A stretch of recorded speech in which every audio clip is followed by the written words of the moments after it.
Við erum hérna með Magdalenu Gísladóttir, hún er að fara í sitt drottningaviðtal í svona netinu.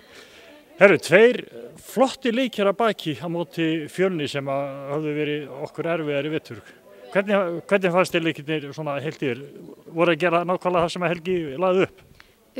Já, við gerum bara allt sem Helgi hann lagði upp. Við prófum í dag 3-2 svæði sem virkaði bara mjög vel á móti. Það er við segjulega ekkert hvað átt að gera.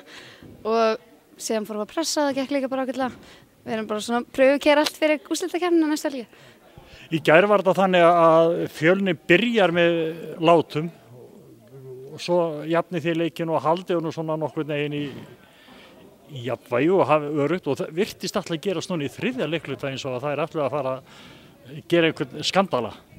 Já, við byrjum náttúrulega bara frekar illa í gær. Þær komum bara miklu tilbúnar og ákveðnir í leikinn en síðan náðum við aðeins að jafna leikinn en eins og í dag þá í dag Heiða Hlín, hún náttúrulega að trufla okkur fyrirlegin heldur að henni leyfist allt með vatni og vesinni.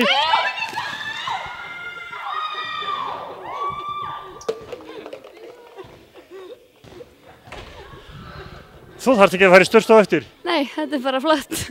Ertu sátt við eigið framlag í þessum 2 leikjum? Já, ég er bara frekar sátt sko. Ég var sáttar með mig í dag heldur en í gær allavega, þannig að þetta fer vaxandi. Er Heiða ofarlega á vinsældalistanum í dag? Já, Heiða er best. Jesús. Það eru svo úrslitakeppnin bara framundan. Það verður mikið fjör og mikið læti og sama lið. Það verður kannski eitthvað.